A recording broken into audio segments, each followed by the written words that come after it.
Hello, dear dreamers. I'm Phoenix, and tonight we're venturing into the shadowed forests and hidden glades of the Brothers Grimm. These tales, woven from dark woods and moonlit villages, hold secrets that have been whispered for centuries. So settle in, take a deep breath, and let the flickering light guide you to a world of mysterious enchantments, cunning foxes, and fearless children.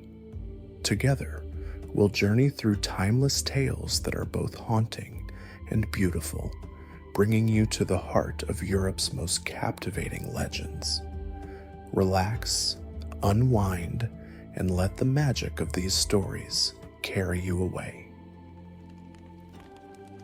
In olden times, when wishing still helped one, there lived a king whose daughters were all beautiful, but the youngest was so beautiful that the sun itself, which has seen so much, was astonished whenever it shone in her face.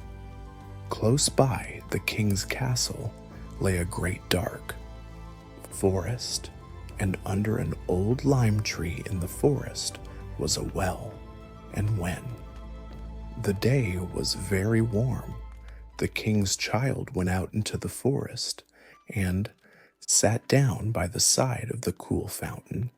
And when she was bored, she took a golden ball and threw it up on high and caught it.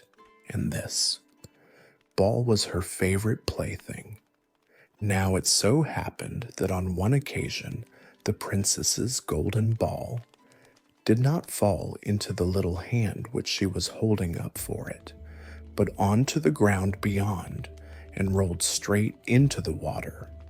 The king's daughter followed it with her eyes, but it vanished, and the well was deep, so deep that the bottom could not be seen. At this, she began to cry, and cried louder and louder, and could not be comforted. And as she thus lamented, someone said to her, "What ails you, king's daughter? You weep so that even a stone would show pity." She looked round to the side from whence the voice came, and saw a frog stretching forth its big, ugly head from the water. "Ah, old water splasher, is it you?" she said. "I am weeping for my golden ball, which has fallen into the well." "Be quiet, and do not weep," answered the frog. "I can help you, but what will you give me if I bring your plaything up again?" "Whatever you will have, dear frog," said she. "My clothes, my pearls and jewels, and even the golden crown which I am wearing."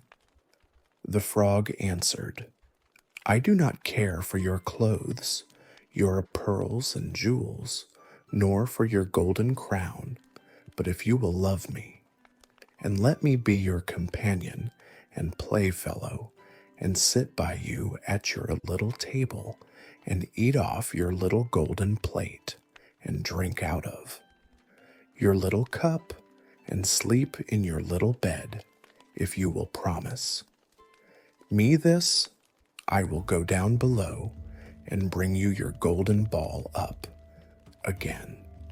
"Oh yes," said she, "I promise you all you wish, if you will but bring me my ball back again."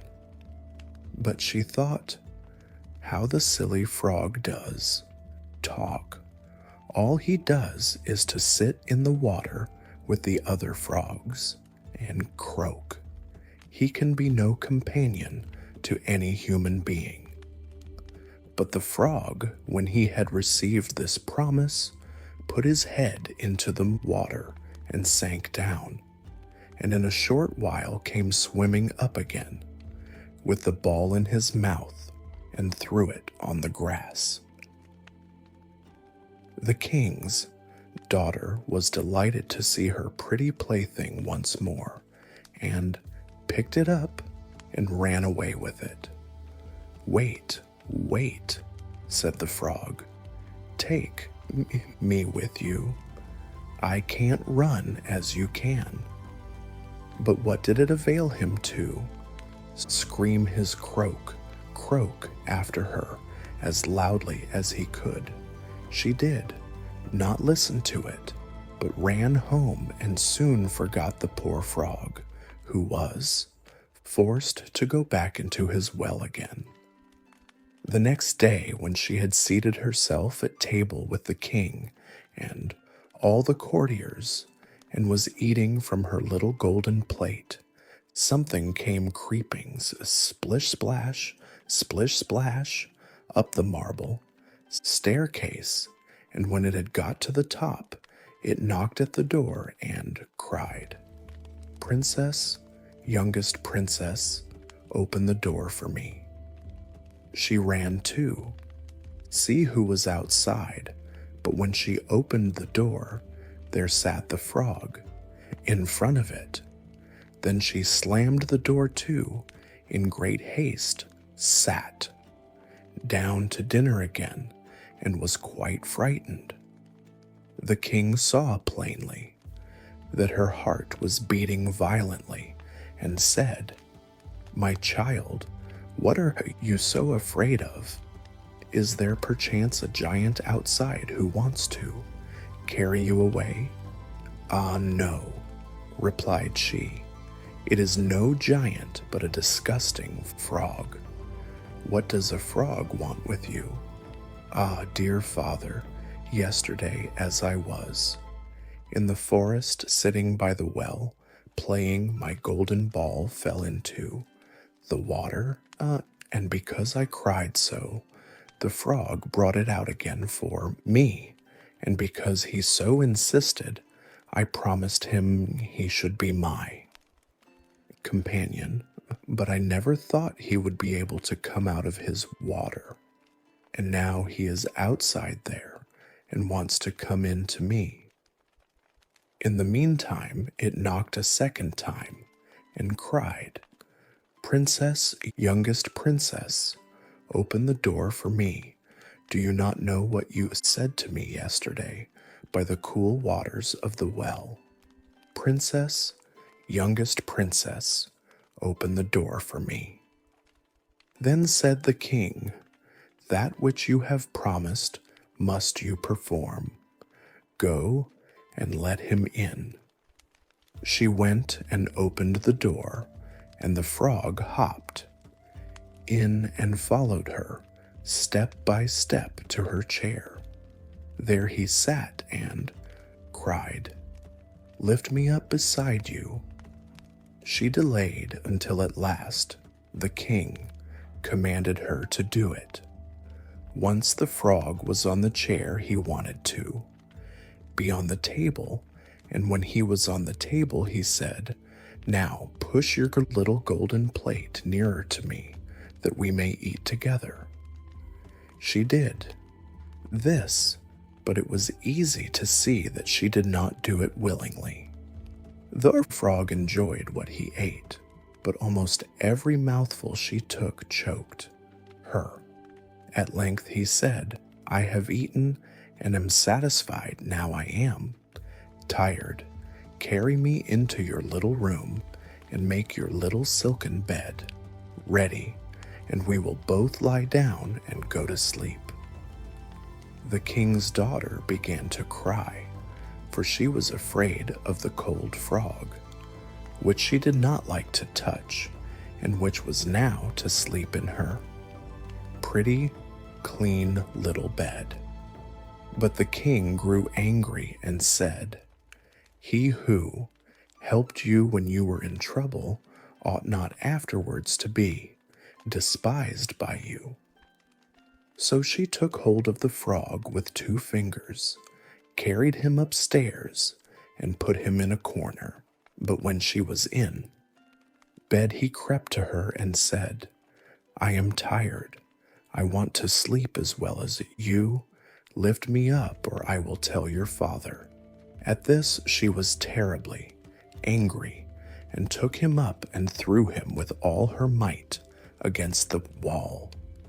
"Now will you be quiet, odious frog?" said she. But when he fell down, he was no frog, but a king's son with kind and beautiful eyes. He, by her father's will, was now her dear companion and husband. Then he told her how he had been bewitched by a wicked witch, and how no one could have delivered him from the well but herself, and that tomorrow they would go together into his kingdom.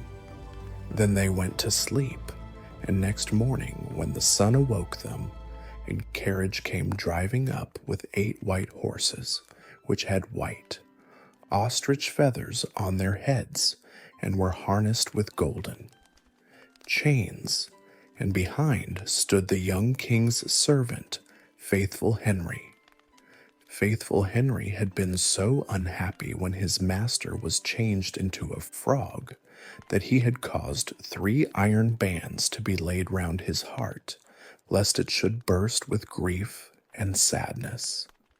The carriage was to conduct the young king into his kingdom. Faithful Henry helped them both in and placed himself behind again, and was full of joy because of this deliverance. And when they had driven a part of the way, the king's son heard a cracking behind him as if something had broken. So he turned round and cried, "Henry, the carriage is breaking." "No, master, it is not the carriage.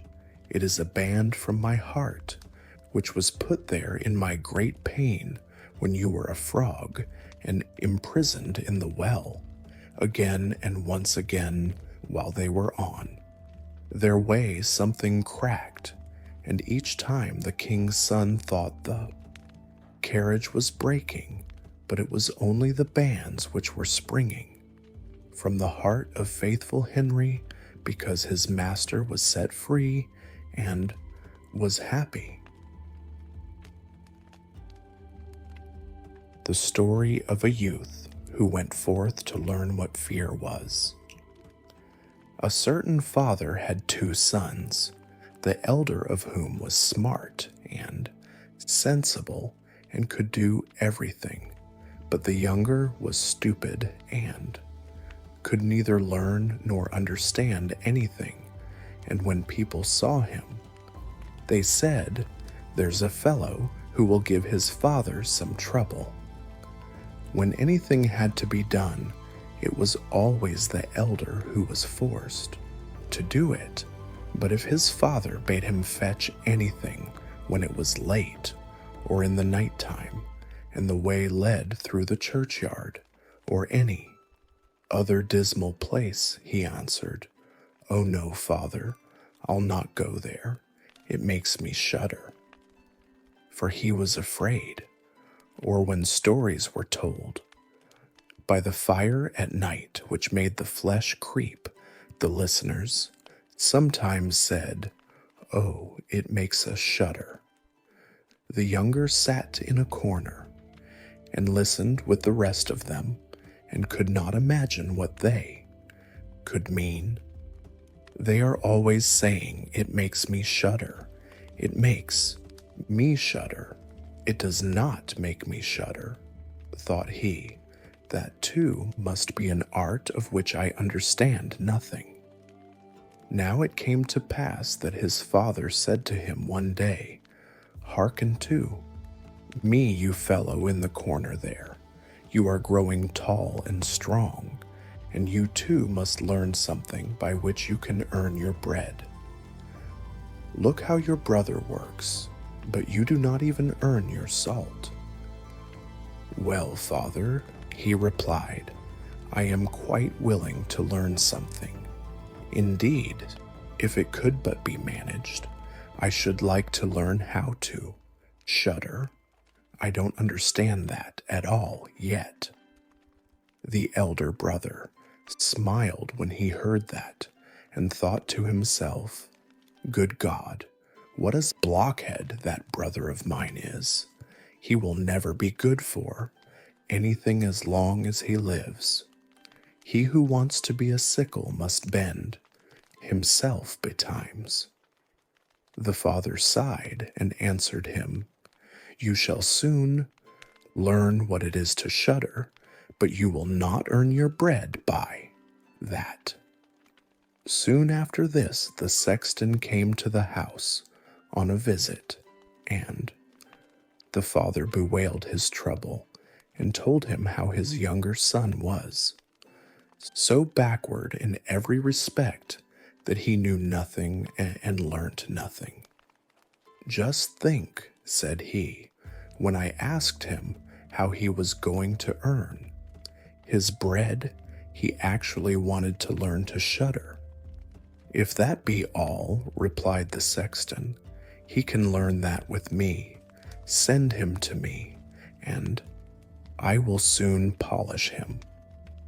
The father was glad to do it, for he thought, It will train the boy a little. The sexton therefore took him into his house, and he had to ring the church bell. After a day or two, the sexton awoke him at midnight and bade him arise and go up into the church tower and ring the bell. You shall soon learn what shuddering is, thought he, and secretly went there before him, and when the boy was at the top of the tower and turned round and was just going to take hold of the bell rope, he saw a white figure standing on the stairs opposite the sounding hole. Who is there? Cried he, but the figure made no reply and did not move or stir. Give an answer, cried the boy, or take yourself off. You have no business here at night.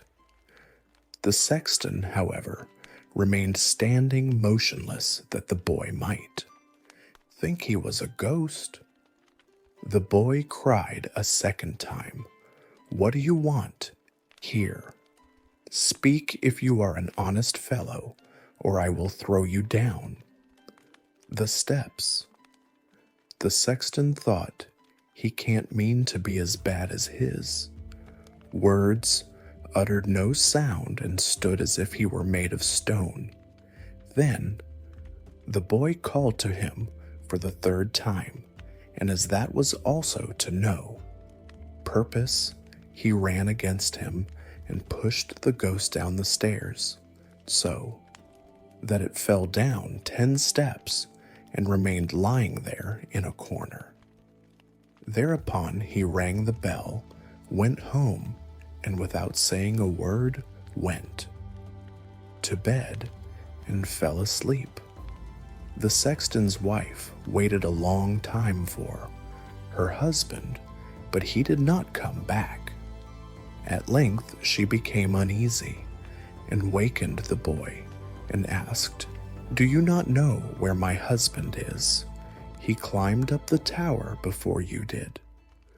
No, I don't know, replied the boy, but someone was standing by the sounding hole on the other side of the steps, and as he would neither give an answer nor go away, I took him for a scoundrel and threw him downstairs.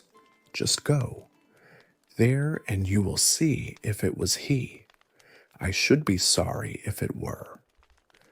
The woman ran away and found her husband, who was lying moaning in the corner and had broken his leg. She carried him down, and then with loud screams she hastened to the boy's father. Your boy, cried she, has been the cause of a great misfortune. He has thrown my husband down the steps so that he broke his leg. Take the good-for-nothing fellow out of our house.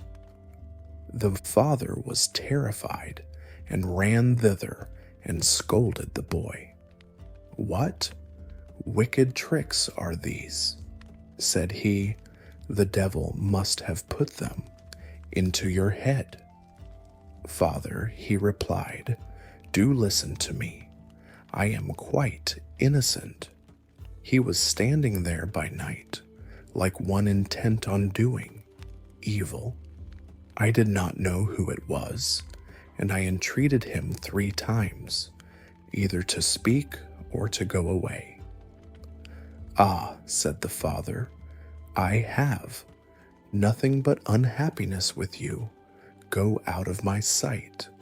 I will see you no more." "Yes, father, right willingly. Wait only until it is day, then will I go forth and learn how to shudder, and then I shall, at any rate, understand one art which will support me." "Learn what you will," spoke the father, "it is all the same to me. Here are 50 tailors for you.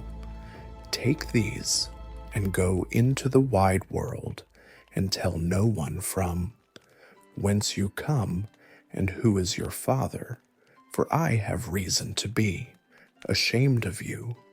Yes, father, it shall be as you will. If you desire nothing more than that, I can easily keep it in mind." When day dawned, therefore, the boy put his 50 tailors into his pocket and went forth on the great highway and continually said to himself, "If I could but shudder, if I could but shudder." Then a man approached who heard this conversation which the youth was holding with himself, and when they had walked a little farther to where they could see the gallows, the man said to him, "Look, there is the tree where 7 men have married the rope-maker's daughter and are now learning how to fly. Sit down beneath it and wait till night comes, and you will soon learn how to shudder." "If that is all that is wanted," answered the youth, "it is easily done, but if I learn how to shudder as fast as that, you shall have my 50 tailors. Just come back to me early in the morning." Then the youth went to the gallows, sat down beneath it, and waited till evening came. And as he was cold, he lighted himself a fire.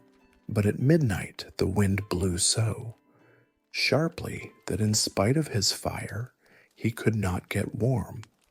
And as the wind knocked the hanged men against each other, and they moved backwards and forwards, he thought to himself, "If you shiver below by the fire, how those up above must freeze and suffer." And as he felt pity for them, he raised the ladder and climbed up, unbound one of them after the other, and brought down all 7. Then he stoked the fire, blew it, and set them all round it to warm themselves.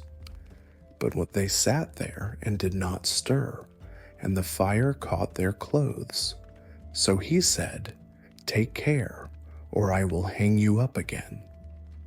The dead men, however, did not hear, but were quite silent, and let their rags go on burning. At this he grew angry, and said, "If you will not take care, I cannot help you. I will not be burnt with you." And he hung them up again, each in his turn.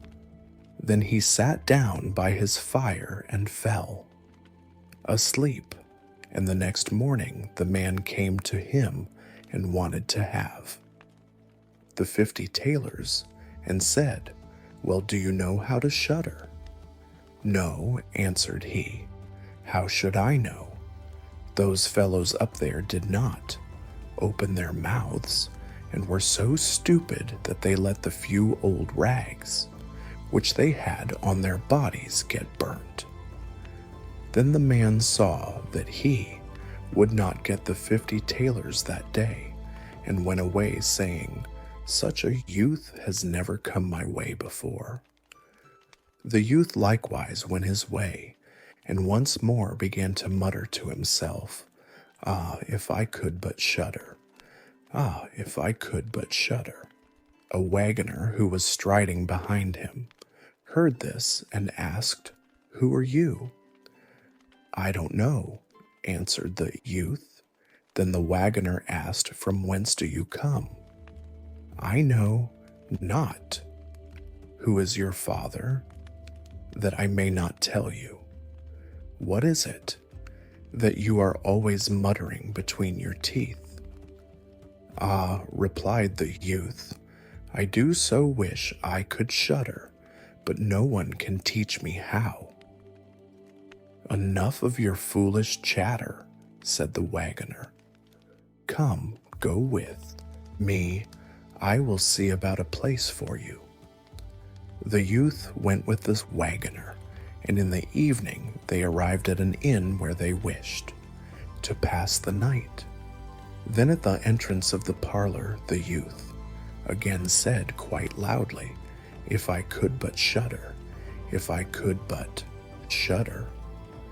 The host, who heard this, laughed and said, "If that is your desire, there ought to be a good opportunity for you here." "Ah, be silent," said the hostess. "So many prying persons have already lost their lives. It would be a pity and a shame if such beautiful eyes as these should never see the daylight again." But the youth said, "However difficult it may be, I will learn it. For this purpose, indeed, have I journeyed forth." He let the host have no rest until the latter told him that not far from thence stood a haunted castle, where anyone could very easily learn what shuddering was, if he would but watch in it for 3 nights. The king had promised that he who would venture should have his daughter to wife, and she was the most beautiful maiden the sun shone on. Likewise in the castle lay great treasures, which were guarded by evil spirits, and these treasures would then be freed and would make a poor man rich enough. Already many men had gone into the castle, but as yet none had come out again. Then the youth went next morning to the king and said, "If it be allowed, I will willingly watch 3 nights in the haunted castle." The king looked at him, and as the youth pleased him, he said, "You may ask for 3 things to take into the castle with you, but they must be things without life." Then he answered, "Then I ask for a fire, a turning lathe, and a cutting board with the knife." The king had these things carried into the castle for him during the day. When night was drawing near, the youth went up and made himself a bright fire in one of the rooms, placed the cutting board and knife beside it, and seated himself by the turning lathe. "Ah, if I could but shudder," said he, "but I shall not learn it here either." Towards midnight he was about to poke his fire, and as he was blowing it, something cried suddenly from one corner, "Oh, meow, how cold we are!"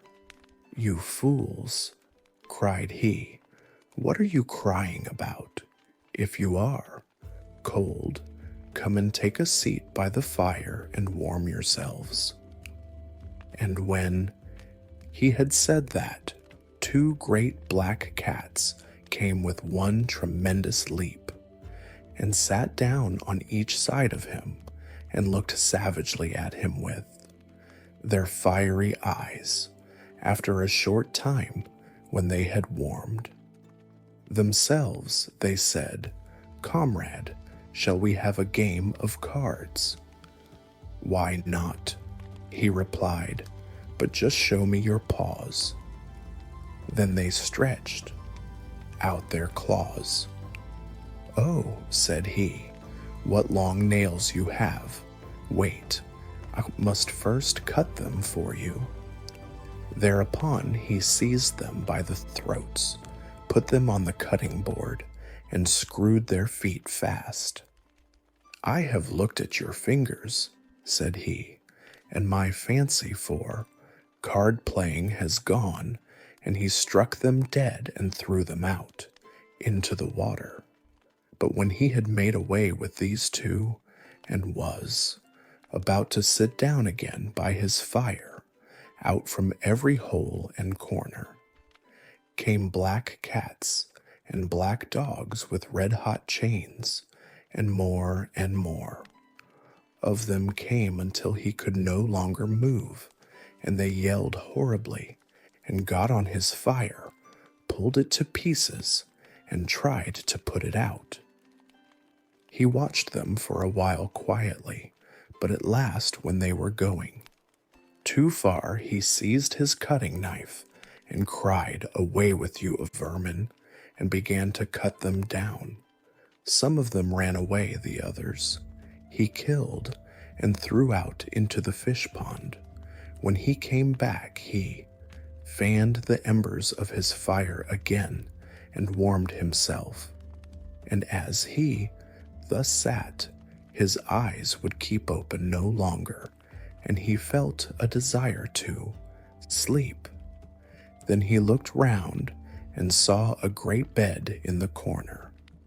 "That is the very thing for me," said he, and got into it. When he was just going to shut his eyes, however, the bed began to move of its own accord and went over the whole of the castle. "That's right," said he, "but go faster." Then the bed rolled on as if 6 horses were harnessed to it, up and down, over thresholds and stairs, but suddenly, hop, hop, it turned over upside down and lay on him like a mountain. But he threw quilts and pillows up in the air, got out, and said, "Now anyone who likes may drive," and lay down by his fire and slept till it was day. In the morning the king came, and when he saw him lying there on the ground, he thought the evil spirits had killed him and he was dead. Then said he, "After all, it is a pity for so handsome a man." The youth heard it, got up, and said, "It has not come to that yet." Then the king was astonished, but very glad, and asked how he had fared. "Very well indeed," answered he. "One night is past, the 2 others will pass likewise." Then he went to the innkeeper, who opened his eyes very wide and said, "I never expected to see you alive again. Have you learnt how to shudder yet?" "No," said he, "it is all in vain. If someone would but tell me." The second night he again went up into the old castle, sat down by the fire, and once more began his old song, "If I could but shudder." When midnight came, an uproar and noise of tumbling about was heard. At first it was low, but it grew louder and louder. Then it was quiet for a while, and at length, with a loud scream, half a man came down the chimney and fell before him. "Hullo," cried he, "another half belongs to this. This is not enough." Then the uproar began again. There was a roaring and howling, and the other half fell down likewise. "Wait," said he, "I will just stoke up the fire a little, for you." When he had done that and looked round again, the two pieces were joined together, and a hideous man was sitting in his place. "That is no part of our bargain," said the youth. "The bench is mine." The man wanted to push him away. The youth, however, would not allow that, but thrust him off with all his strength and seated himself again in his own place. Then still more men fell down, one after the other. They brought 9 dead men's legs and 2 skulls, and set them up and played at 9 pins with them. The youth also wanted to play and said, "Listen, you, can I join you?" "Yes, if you have any money." "Money enough," replied he, "but your balls are not quite round." Then he took the skulls and put them in the lathe and turned them till they were round. "There, now they will roll better," said he. "Hurrah, now we'll have fun." He played with them and lost some of his money, but when it struck 12, everything vanished from his sight. He lay down and quietly fell asleep. Next morning the king came to inquire after him. "How has it fared with you this time?" asked he. "I have been playing at 9 pins," he answered, "and have lost a couple of farthings." "Have you not shuddered then?" "What?" said he. "I have had a wonderful time. If I did but know what it was to shudder." The third night he sat down again on his bench and said quite sadly, "If I could but shudder." When it grew late, 6 tall men came in and brought a coffin. Then said he, "Ha ha, that is certainly my little cousin, who died only a few days ago." And he beckoned with his finger and cried, "Come, little cousin, come." They placed the coffin on the ground, but he went to it and took the lid off, and a dead man lay therein. He felt his face, but it was cold as ice. "Wait," said he, "I will warm you a little," and went to the fire and warmed his hand and laid it on the dead man's face, but he remained cold. Then he took him out and sat down by the fire and laid him on his breast and rubbed his arms that the blood might circulate again. As this also did no good, he thought to himself, "When 2 people lie in bed together, they warm each other," and carried him to the bed, covered him over, and lay down by him. After a short time the dead man became warm too, and began to move. Then said the youth, "See, little cousin, have I not warmed you?" The dead man, however, got up and cried, "Now will I strangle you." "What?" said he, "is that the way you thank me? You shall at once go into your coffin again." And he took him up, threw him into it, and shut the lid. Then came the 6 men and carried him away again. "I cannot manage to shudder," said he. "I shall never learn it here as long as I live." Then a man entered who was taller than all others and looked terrible. He was old, however, and had a long white beard. "You wretch," cried he, "you shall soon learn what it is to shudder, for you shall die." "Not so fast," replied the youth. "If I am to die, I shall have to have a say in it. I will soon seize you, said the fiend. Softly, softly, do not talk so big. You am as strong as you are, and perhaps even stronger. We shall see, said the old man. If you are stronger, I will let you go. Come, we will try. Then he led him by dark passages to a smith's forge, took an axe, and with one blow struck an anvil into the ground. I can do better than that, said the youth, and went to the other anvil. The old man placed himself near and wanted to look on, and his white beard hung down.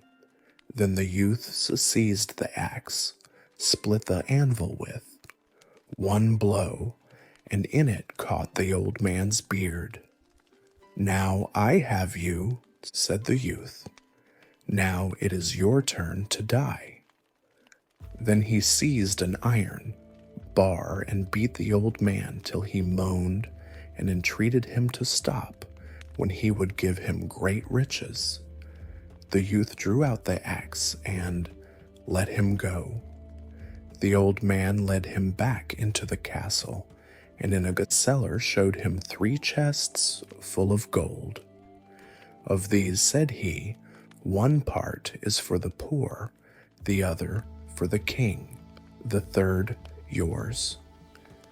In the meantime it struck 12, and the spirit disappeared so that the youth stood in darkness.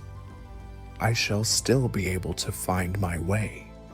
Out, said he, and felt about, found the way into the room, and slept there by his fire. Next morning the king came and said, Now you must have learnt what shuddering is. No, he answered, what can it be? My dead cousin was here, and a bearded man came and showed me a great deal of money down below, but no one told me what it was to shudder. Then said the king, You have saved the castle, and shall marry my daughter. That is all very well, said he, but still I do not know what it is to shudder. Then the gold was brought up, and the wedding celebrated, but howsoever much the young king loved his wife, and however happy he was, he still said always, If I could but shudder, if I could but shudder. And this at last angered her. Waiting maid said, I will find a cure for him. He shall soon learn what it is to shudder. She went out to the stream which flowed through the garden and had a whole bucketful of gudgeons brought to her. At night, when the young king was sleeping, his wife was to draw the clothes off him and empty the bucketful of cold water with the gudgeons in it over him, so that the little fishes would sprawl about him. Then he woke up and cried, Oh, what makes me shudder so? What makes me shudder so, dear wife? Ah, now I know what it is to shudder. The Wolf and the 7 Little Kids. There was once upon a time an old goat who had 7 little kids and loved them with all the love of a mother for her children. One day, she wanted to go into the forest and fetch some food, so she called all 7 to her and said, Dear children, I have to go into the forest. Be on your guard against the wolf. If he comes in, he will devour you all, skin, hair, and everything. The wretch often disguises himself, but you will know him at once by his rough voice and his black feet. The kids said, Dear mother, we will take good care of ourselves. You may go away without any anxiety. Then the olds, one bleated and went on her way with an easy mind. It was not long before someone knocked at the house door and called, "Open the door, dear children. Your mother is here and has brought something back with her for each of you." But the little kids knew that it was the wolf by the rough voice. "We will not open the door," cried they. "You are not our mother. She has a soft, pleasant voice, but your voice is rough. You are the wolf." Then the wolf went away to a shopkeeper and bought himself a great lump of chalk, ate this, and made his voice soft with it. Then he came back, knocked at the door of the house, and called, "Open the door, dear children. Your mother is here and has brought something back with her for each of you." But the wolf had laid his black paws against the window, and the children saw them and cried, "We will not open the door. Our mother has not black feet like you. You are the wolf." Then the wolf ran to a baker and said, "I have hurt my feet. Rub some dough over them for me." And when the baker had rubbed his feet over, he ran to the miller and said, "Strew some white meal over my feet for me." The miller thought to himself, "The wolf wants to deceive someone," and refused. But the wolf said, "If you will not do it, I will devour you."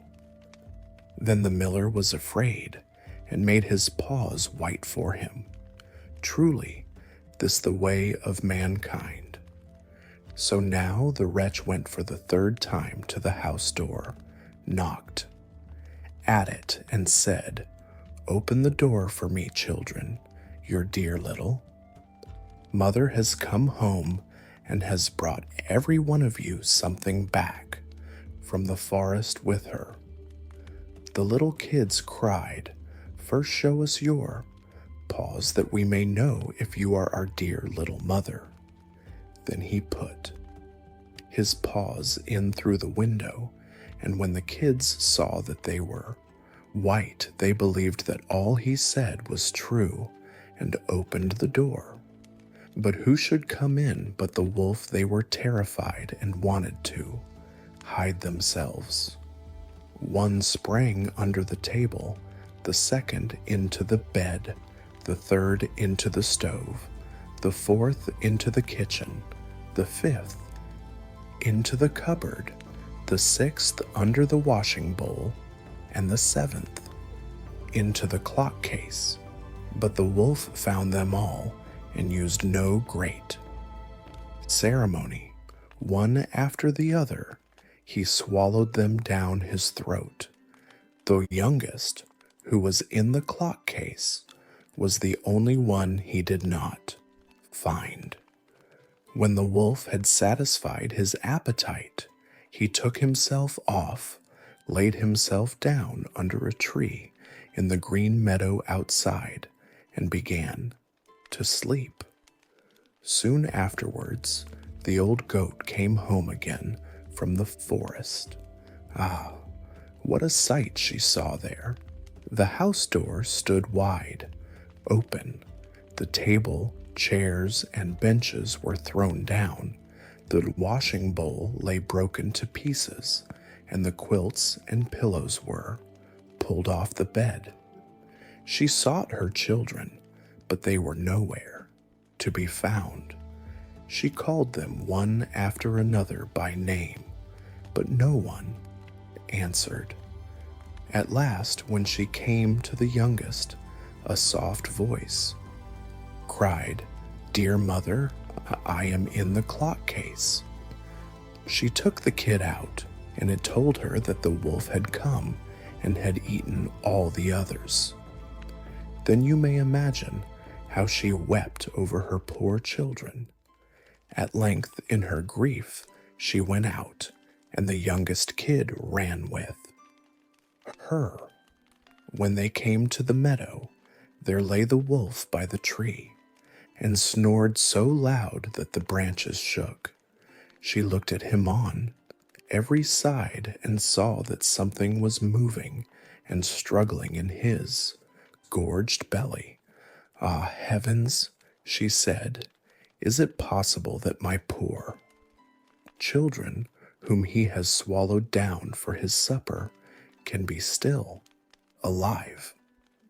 Then the kid had to run home and fetch scissors and a needle and thread, and the goat cut open the monster's stomach, and hardly had she make one cut than one little kid thrust its head out, and when she cut farther, all 6 sprang out one after another, and were all still alive, and had suffered no injury whatever, for in his greediness the monster had swallowed them down whole. What rejoicing there was! They embraced their dear mother and jumped like a sailor at his wedding. The mother, however, said, "Now go and look for some big stones, and we will fill the wicked beast's stomach with them while he is still asleep." Then the 7 kids dragged the stones thither with all speed and put as many of them into his stomach as they could get in, and the mother sewed him up again in the greatest haste, so that he was not aware of anything and never once stirred.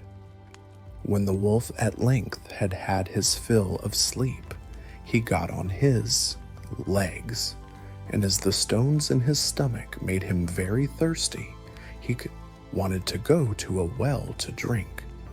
But when he began to walk and move about, the stones in his stomach knocked against each other and rattled. Then cried he, "What rumbles and tumbles against my poor bones? I thought 'twas 6 kids, but it feels like big stones." And when he got to the well and stooped over the water to drink, the heavy stones made him fall in, and he had to drown miserably.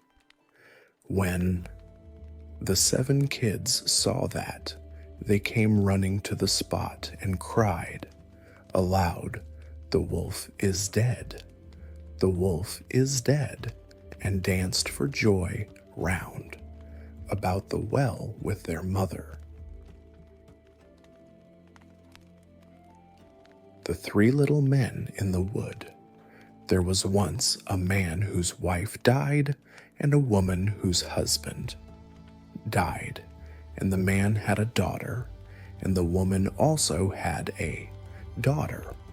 The girls were acquainted with each other and went out walking together, and afterwards came to the woman in her house. Then said she to the man's daughter, "Listen, tell your father that I would like to marry him, and then you shall wash yourself in milk every morning, and drink wine, but my own daughter shall wash herself in water and drink water." The girl went home and told her father what the woman had said. This man said, "What shall I do? Marriage is a joy and also a torment." At length, as he could come to no decision, he pulled off his boot and said, "Take this boot. It has a hole in the sole of it. Go with it up to the loft, hang it on the big nail, and then pour water into it. If it hold the water, then I will again take a wife, but if it run through, I will not."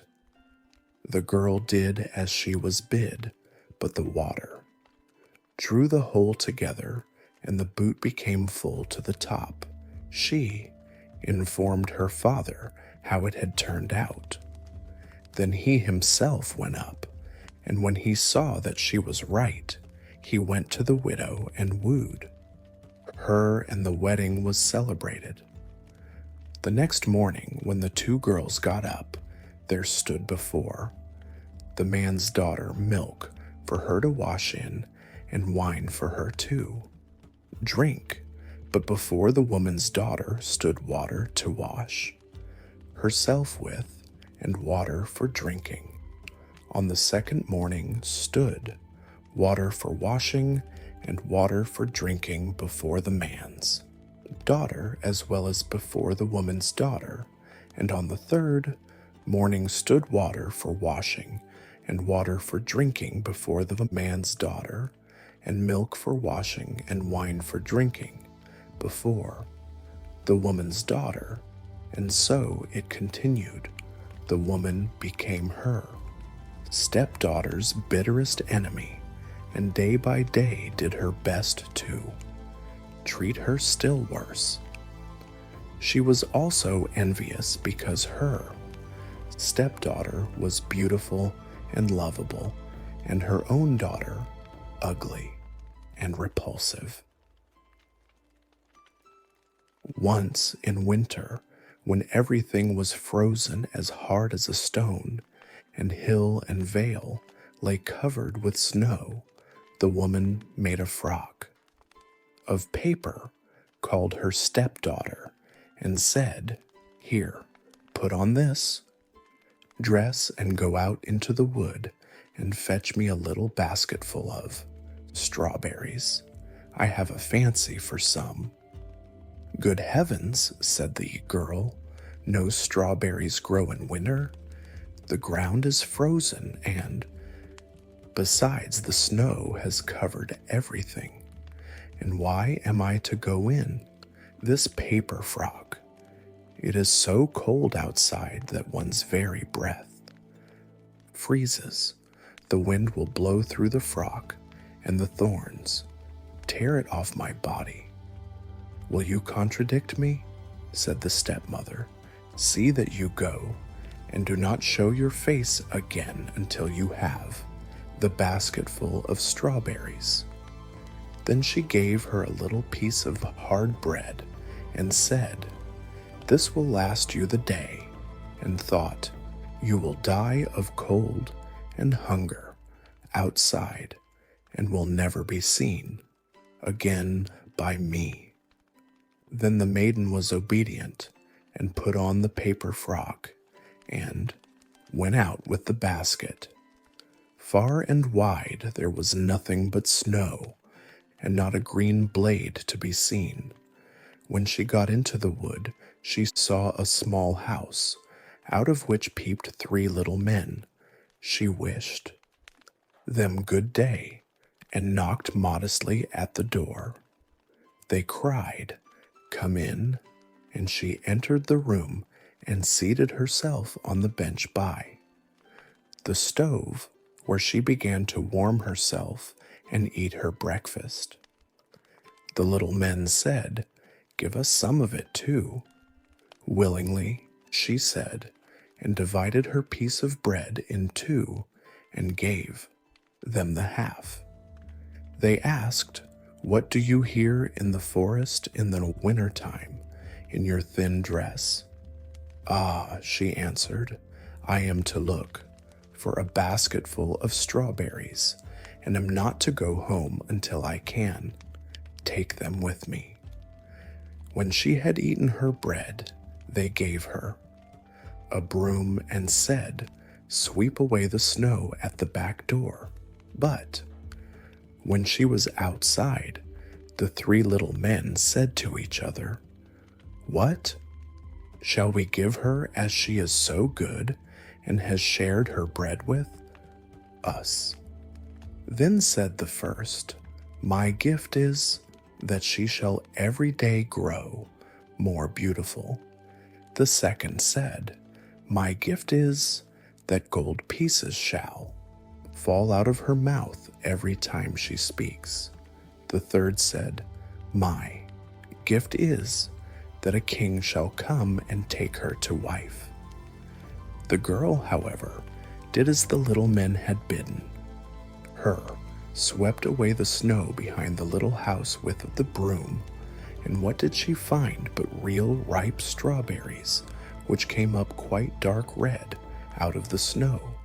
In her joy she hastily gathered her basket full, thanked the little men, shook hands with each of them, and ran home to take her stepmother what she had longed for so much.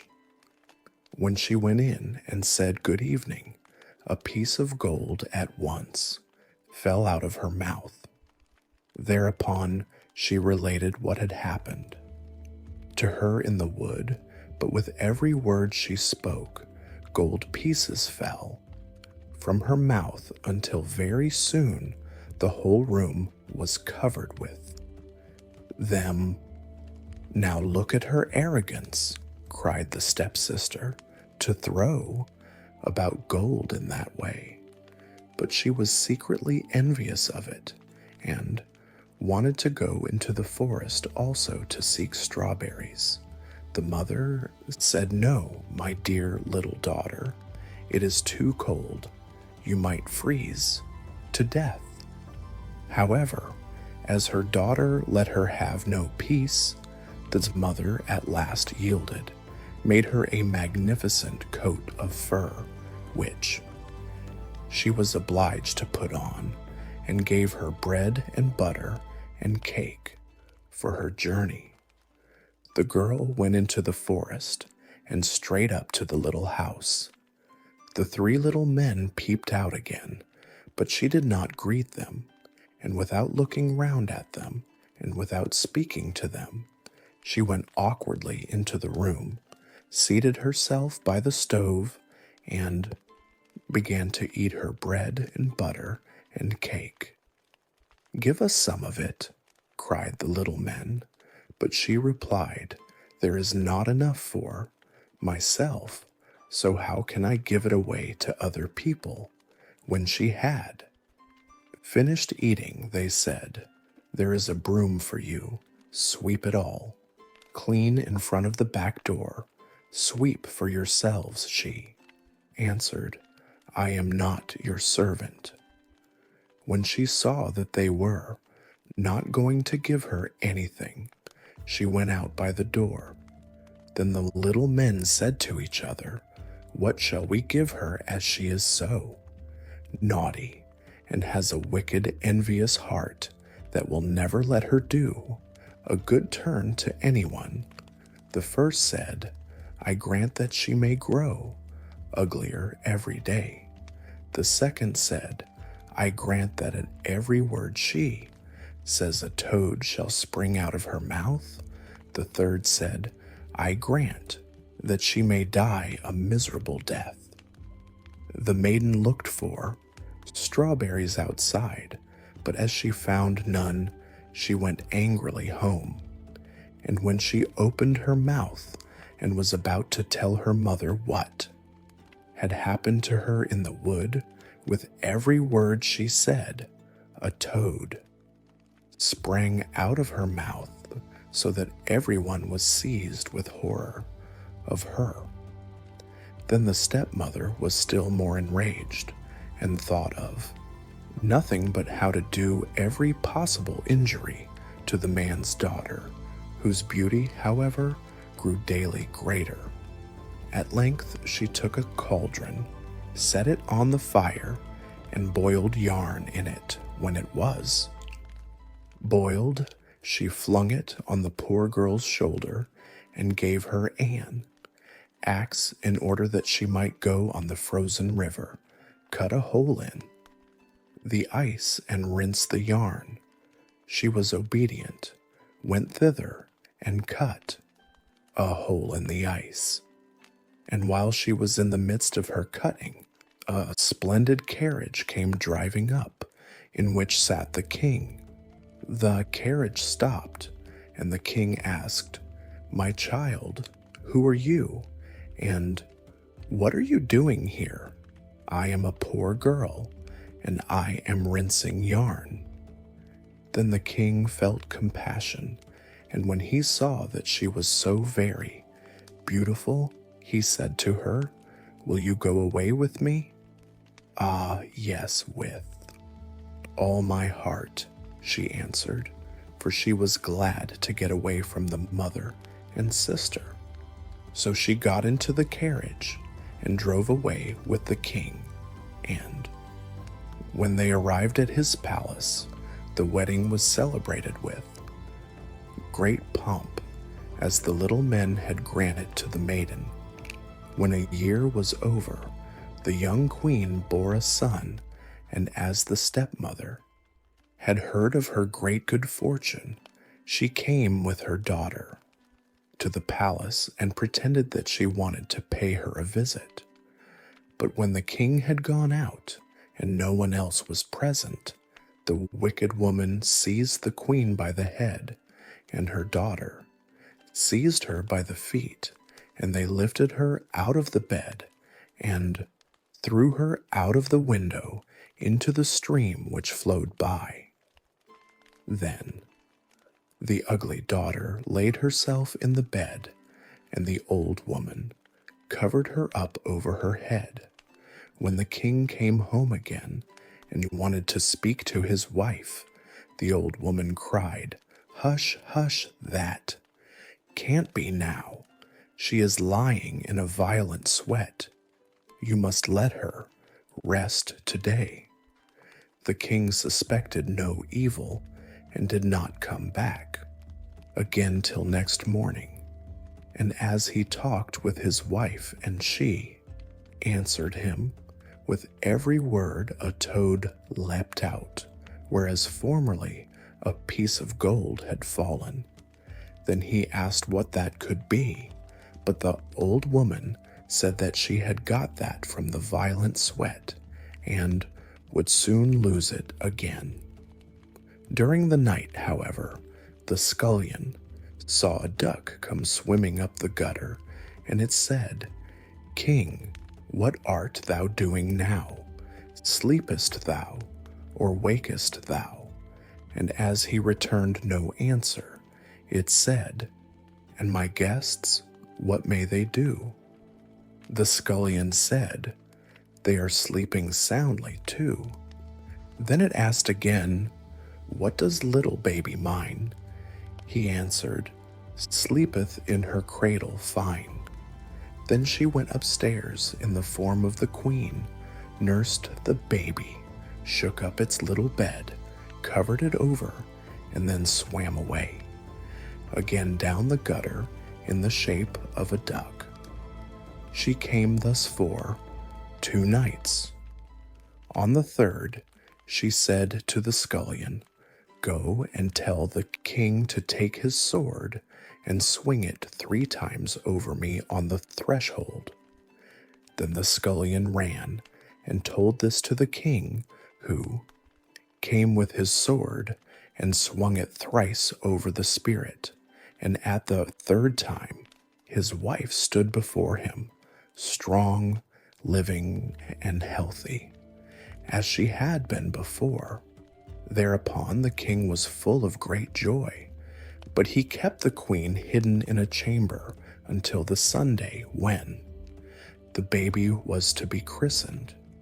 And when it was christened, he said, "What does a person deserve who drags another out of bed and throws him in the water?"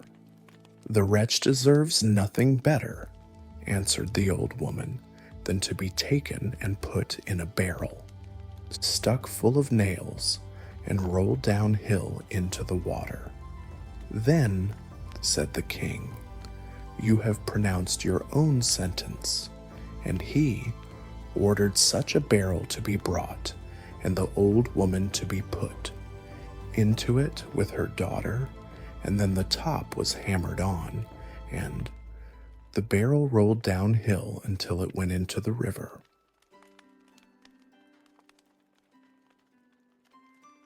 Hansel and Gretel. Hard by a great forest dwelt a poor woodcutter with his wife, and his 2 children.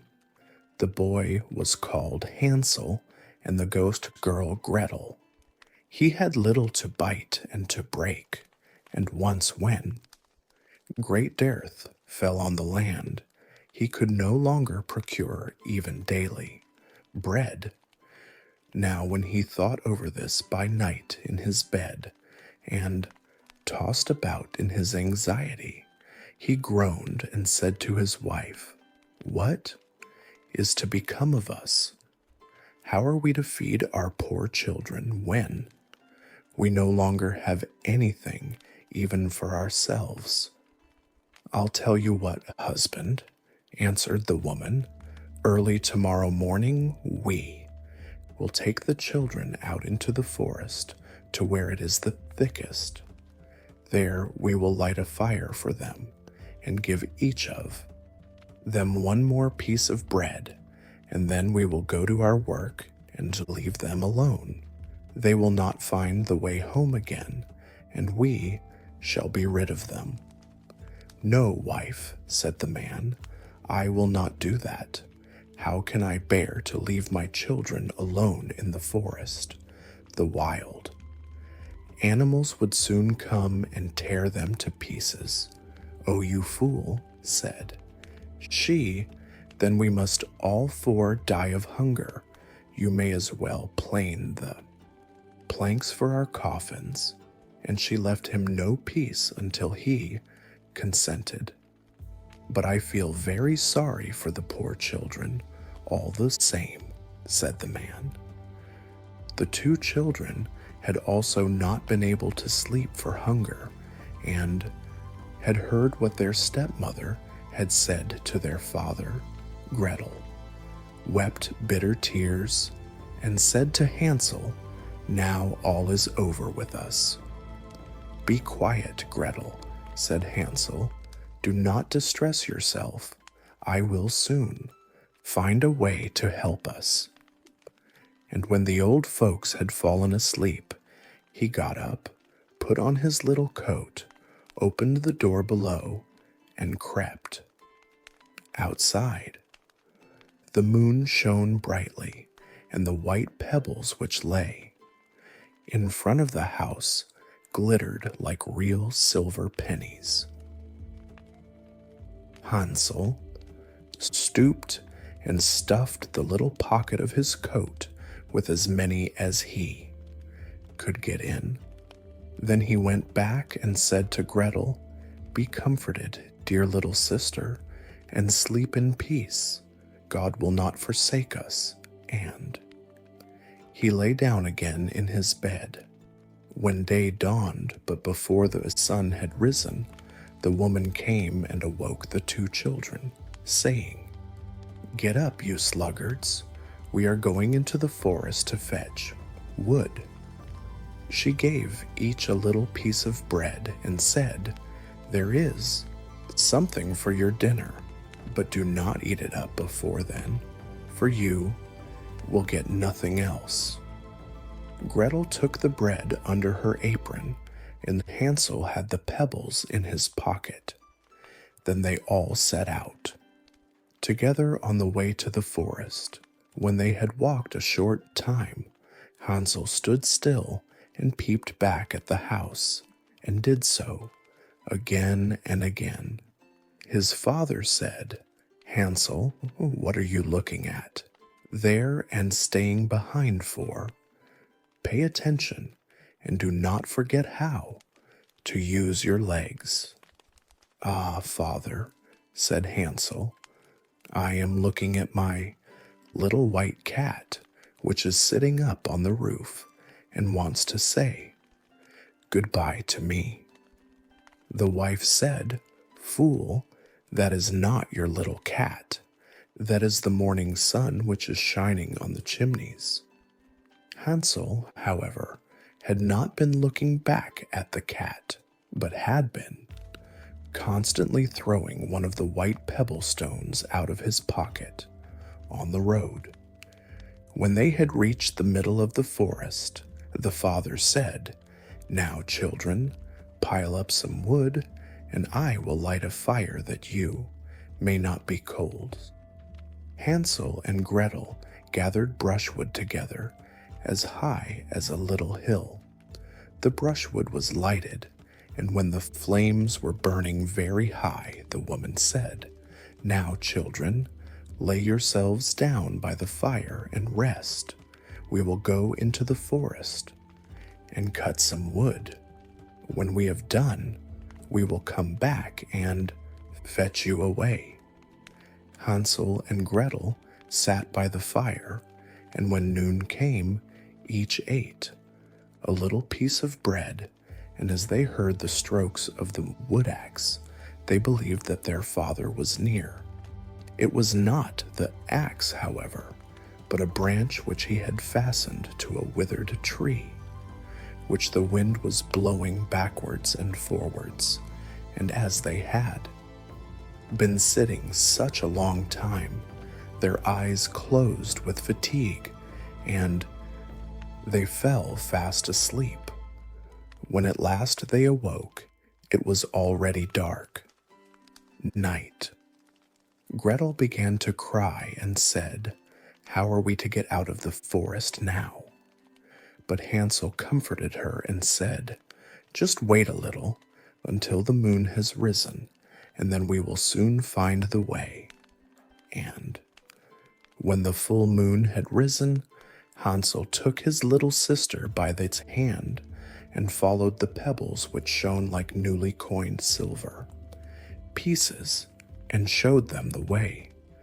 They walked the whole night long, and by break of day came once more to their father's house. They knocked at the door, and when the woman opened it and saw that it was Hansel and Gretel, she said, "You naughty children, why have you slept so long in the forest? We thought you were never coming back at all." The father, however, rejoiced, for it had cut him to the heart to leave them behind alone. Not long afterwards, there was once more great dearth throughout the land, and the children heard their mother saying at night too, "Their father, everything is eaten again. We have 1/2 loaf left, and that is the end. The children must go. We will take them farther into the wood, so that they will not find their way out again. There is no other means of saving ourselves." The man's heart was heavy, and he thought, "It would be better for you to share the last mouthful with your children." The woman, however, would listen to nothing that he had to say, but scolded and reproached him. He who says A must say B likewise, and as he had yielded the first time, he had to do so a second time also. The children, however, were still awake and had heard the conversation.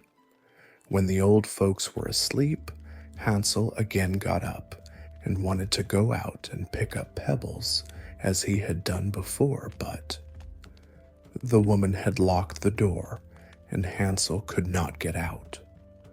Nevertheless, he comforted his little sister and said, "Do not cry, Gretel. Go to sleep quietly.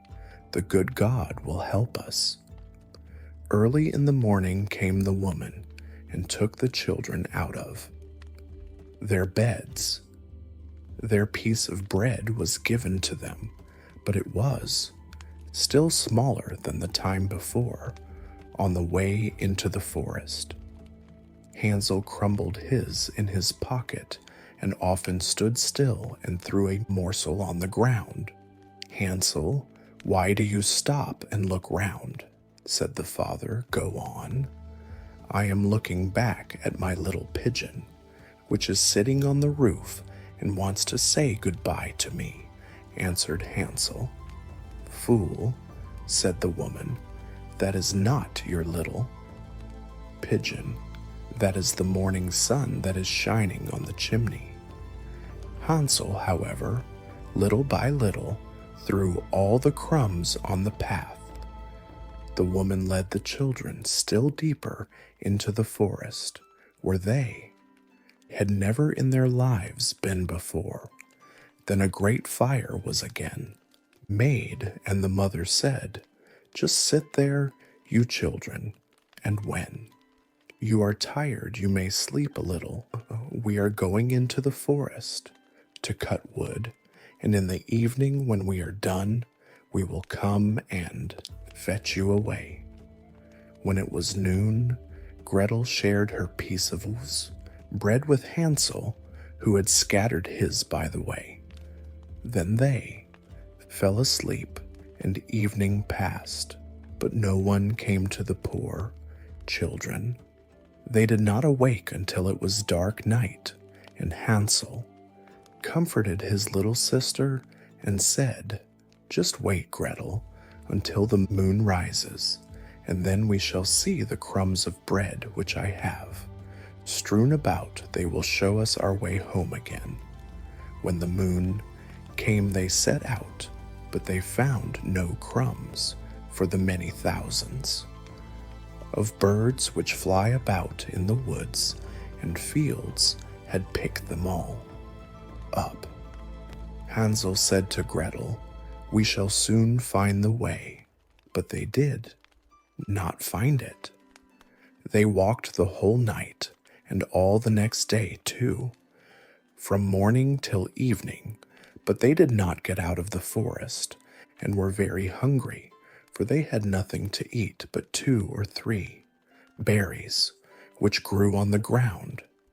And as they were so weary that their legs would carry them no longer, they lay down beneath a tree and fell asleep. It was now 3 mornings since they had left their father's house. They began to walk again, but they always came deeper into the forest, and if help did not come soon, they must die of hunger and weariness. When it was midday, they saw a beautiful Snow White bird sitting on a bough, which sang so delightfully that they stood still and listened to it. And when its song was over, it spread its wings and flew away before them, and they followed it until they reached a little house, on the roof of which it alighted.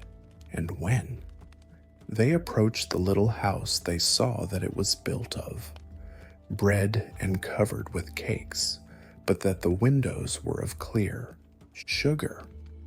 "We will set to work on that," said Hansel, "and have a good meal. I will eat a bit of the roof, and you, Gretel, can eat some of the window. It will taste sweet." Hansel reached up above and broke off a little of the roof to try how it tasted, and Gretel leant against the window and nibbled at the panes. Then a soft voice cried from the parlor, "Nibble, nibble, gnaw. Who is nibbling at my little house?" The children answered, the wind, the heaven-born wind," and went on eating without disturbing themselves. Hansel, who liked the taste of the roof, tore down a great piece of it, and Gretel pushed out the whole of one round window pane, sat down, and enjoyed herself with it. Suddenly the door opened, and a woman, as old as the hills, who supported herself on crutches, came creeping out. Hansel and Gretel were so terribly frightened that they let fall what they had in their hands. The old woman, however, nodded her head and said, "Oh, you dear children, who has brought you here? Do come in and stay with me. No harm shall happen to you." She took them both by the hand and led them into her little house. Then good food was set before them, milk and pancakes, with sugar, apples, and nuts. Afterwards, 2 pretty little beds were covered with clean white linen, and Hansel and Gretel lay down in them and thought they were in heaven. The old woman had only pretended to be so kind. She was in reality a wicked witch who lay in wait for children and had only built the little house of bread in order to entice them there.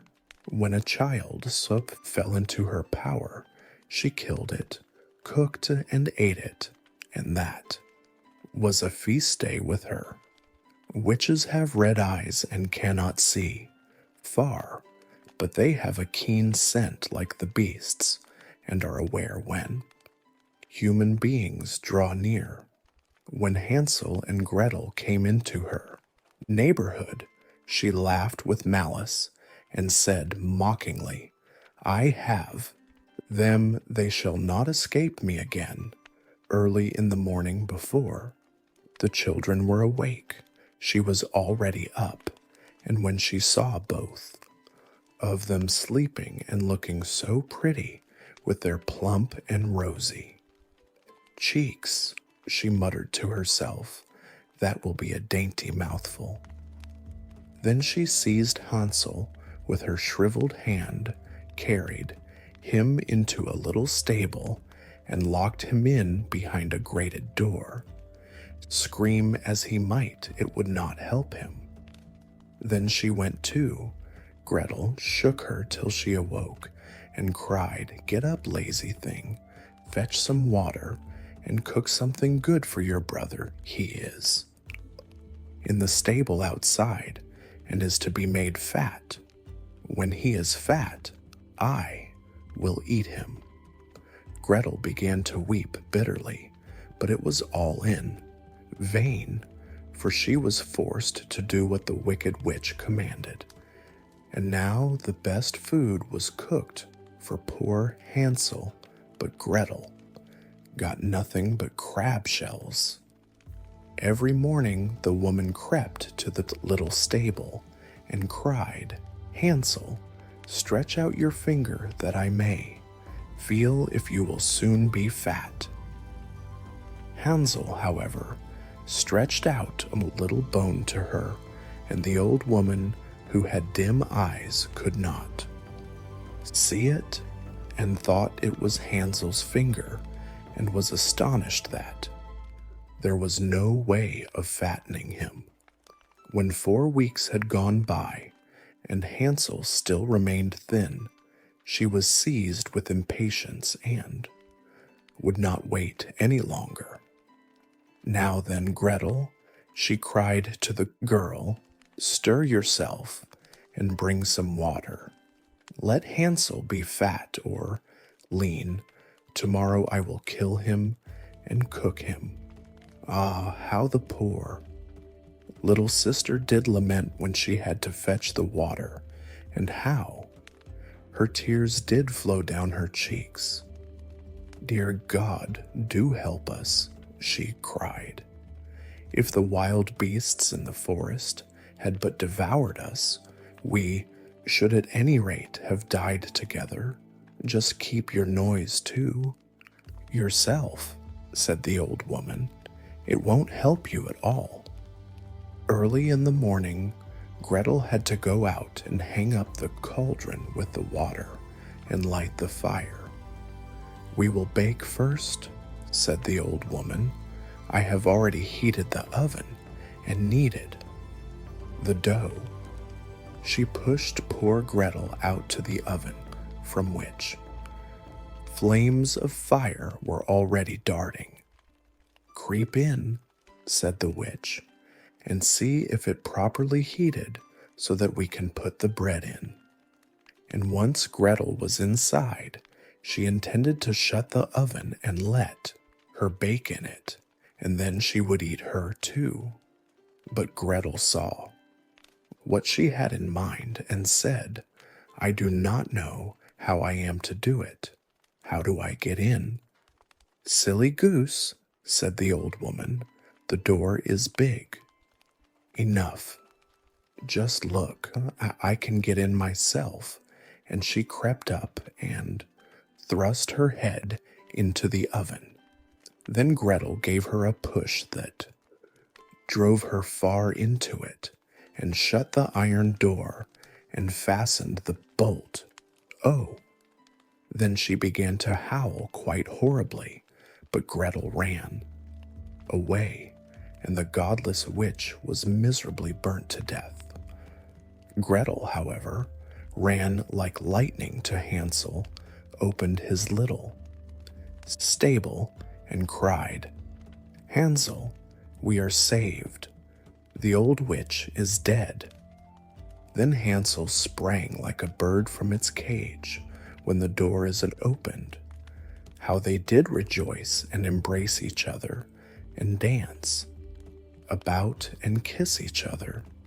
And as they had no longer any need to fear her, they went into the witch's house, and in every corner there stood chests full of pearls and jewels.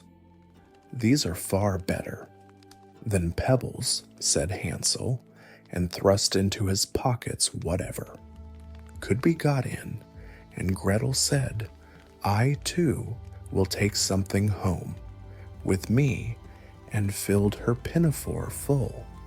"But now we must be off," said Hansel, "that we may get out of the witch's forest." When they had walked for 2 hours, they came to a great stretch of water. "We cannot cross," said Hansel. "I see no footplank and no bridge, and there is also no ferry," answered Gretel. "But a white duck is swimming there. If I ask her, she will help us over." Then she cried, little duck, dost thou see? Hansel and Gretel are waiting for thee. There's never a plank or bridge in sight. Take us across on thy back so white." The duck came to them, and Hansel seated himself on its back and told his sister to sit by him. "No," replied Gretel, "that will be too heavy for the little duck. She shall take us across, one after the other." The good little duck did so, and when they were once safely across and had walked for a short time, the forest seemed to be more and more familiar to them, and at length they saw from afar their father's house. Then they began to run, rushed into the parlor, and threw themselves round their father's neck. The man had not known one happy hour since he had left the children in the forest. The woman, however, was dead. Gretel emptied her pinafore until pearls and precious stones ran about the room, and Hansel threw one handful after another out of his pocket to add to them. Then all anxiety was at an end, and they lived together in perfect happiness. My tale is done. There runs a mouse, whosoever catches it may make himself a big fur cap out of it. The Three Snake Leaves. There was once on a time a poor man who could no longer support his only son. Then said the son, "Dear father, things go so badly with us that I am a burden to you. I would rather go away and see how I can earn my bread." So the father gave him his blessing, and with great sorrow took leave of him. At this time the king of a mighty empire was at war, and the youth took service with him and went out to fight. And when he came before the enemy, there was a battle and great danger, and it rained shot. until his comrades fell on all sides, and when the leader also was killed, those left were about to take flight, but the youth stepped forth, spoke boldly to them, and cried, "We will not let our father land be ruined." Then the others followed him, and he pressed on and conquered the enemy. When the king heard that he owed the victory to him alone, he raised him above all the others, gave him great treasures, and made him the first in the kingdom. The king had a daughter who was very beautiful, but she was also very strange. She had made a vow to take no one as her lord and husband who did not promise to let himself be buried alive. With her, if she died first, "If he loves me with all his heart," said she, "of what use will life be to him afterwards?" On her side, she would do the same, and if he died first, would go down to the grave with him. This strange oath had up to this time frightened away all wooers, but the youth became so charmed with her beauty that he cared for nothing, but asked her father for her. "But do you know what you must promise?" said the king. "I must be buried." With her, he replied, "If I outlive her, but my love is so great that I do not mind the danger." Then the king consented, and the wedding was solemnized with great splendor.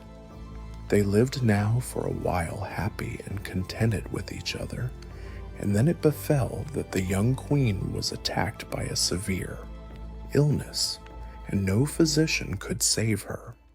And as she lay there dead, the young king remembered what he had been obliged to promise, and was horrified at having to lie down alive in the grave. But there was no escape. The king had placed sentries at all the gates, and it was not possible to avoid his fate. As the day came when the corpse was to be buried, he was taken down with it into the royal vault, and then the door was shut and bolted. Near the coffin stood a table on which were 4 candles, 4 loaves of bread, and 4 bottles of wine, and when this provision came to an end, he would have to die of hunger. And now he sat there full of pain and grief, ate every day only a little piece of bread, drank only a mouthful of wine, and nevertheless saw death daily drawing nearer. Whilst he thus gazed before him, he saw a snake creep out of a corner of the vault and approach the dead body. And as he thought it came to gnaw at it, he drew his sword and said, "As long as I live, you shall not touch her," and hewed the snake in 3 pieces. After a time, a second snake crept out of the hole, and when it saw the other lying dead and cut in pieces, it went back, but soon came again with 3 green leaves in its mouth. Then it took the 3 pieces of the snake, laid them together as they fitted, and placed one of the leaves on each wound. Immediately, the severed parts joined themselves together. The snake moved and became alive again, and both of them hastened away together. The leaves were left lying on the ground, and a desire came into the mind of the unhappy man who had been watching all this, to know if the wondrous power of the leaves, which had brought the snake to life again, could not likewise be of service to a human being. So he picked up the leaves and laid one of them on the mouth of his dead wife, and the two others on her eyes. And hardly had he done this than the blood stirred in her veins, rose into her pale face, and colored it again. Then she drew breath, opened her eyes, and said, "Ah, God, where am I?" "You are with me, dear wife," he answered, and told her how everything had happened and how he had brought her back again to life. Then he gave her some wine and bread, and when she had regained her strength, he raised her up, and they went to the door and knocked and called so loudly that the sentries heard it and told the king. The king came down himself and opened the door, and there he found both strong and well, and rejoiced with them that now all sorrow was over. The young king, however, took the 3 snake leaves with him, gave them to a servant, and said, "Keep them for me carefully, and carry them constantly about you. Who knows in what trouble they may yet be of service to us?" But a change had taken place in his wife. After she had been restored to life, it seemed as if all love for her husband had gone out of her heart. After some time, when he wanted to make a voyage over the sea to visit his old father, and they had gone on board a ship, she forgot the great love and fidelity which he had shown her, and which had been the means of rescuing her from death, and conceived a wicked inclination for the skipper. And once when the young king lay there asleep, she called in the skipper and seized the sleeper by the head, and the skipper took him by the feet, and thus they threw him down into the sea. When the shameful deed was done, she said, "Now let us return home and say that he died on the way. I will extol and praise you so to my father that he will marry me to you and make you the heir to his crown." But the faithful servant, who had seen all that they did, unseen by them, unfastened a little boat from the ship, got into it, sailed after his master, and let the traders go on their way. He fished up the dead body, and by the help of the 3 snake leaves, which he carried about with him, and laid on the eyes and mouth, he fortunately brought the young king back to life. They both rowed with all their strength day and night, and their little boat sailed so swiftly that they reached the old king before the others. He was astonished when he saw them come alone, and asked what had happened to them. When he learnt the wickedness of his daughter, he said, "I cannot believe that she has behaved so ill, but the truth will soon come to light," and bade both go into a secret chamber and keep themselves hidden from everyone. Soon afterwards, the great ship came sailing in, and the godless woman appeared before her father with a troubled countenance. He said, "Why do you come back alone? Where is your husband?"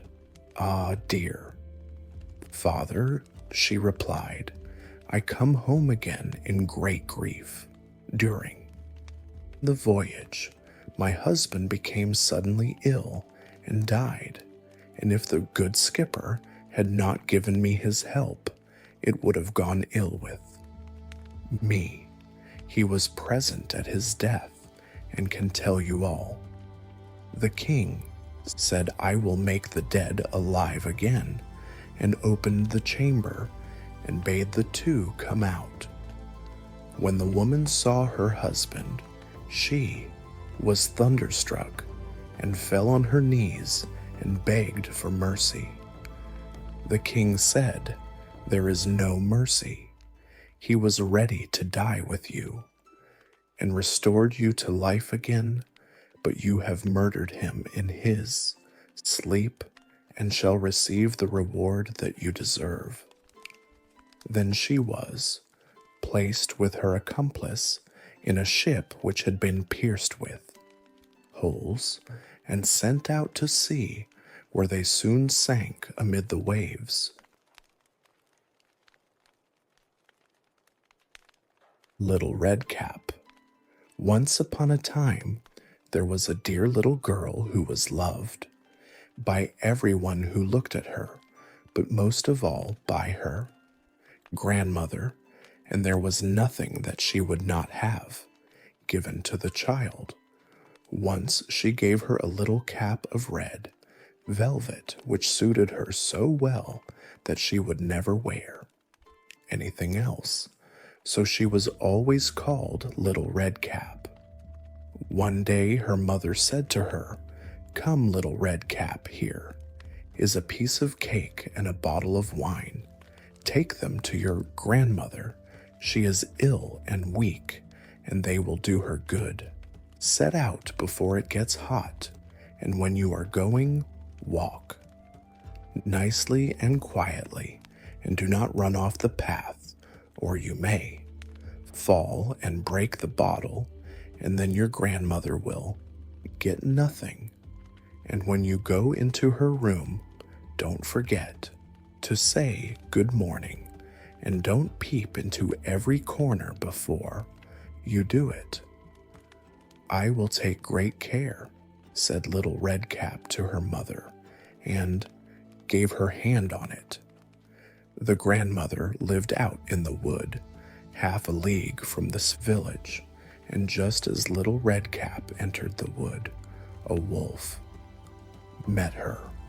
Redcap did not know what a wicked creature he was, and was not at all afraid of him. "Good day, Little Redcap," said he. "Thank you kindly, wolf." "Whither away so early, Little Redcap?" "To my grandmother's." "What have you got in your apron?" "Cake and wine. Yesterday was baking day, so poor sick. Grandmother is to have something good to make her stronger." "Where does your grandmother live, Little Redcap?" "A good quarter of a league farther on in the wood. Her house stands under the 3 large oak trees. The nut trees are just below." "You surely must know it," replied Little Redcap. The wolf thought to himself, "What a tender young creature. What a nice plump mouthful. She will be better to eat than the old.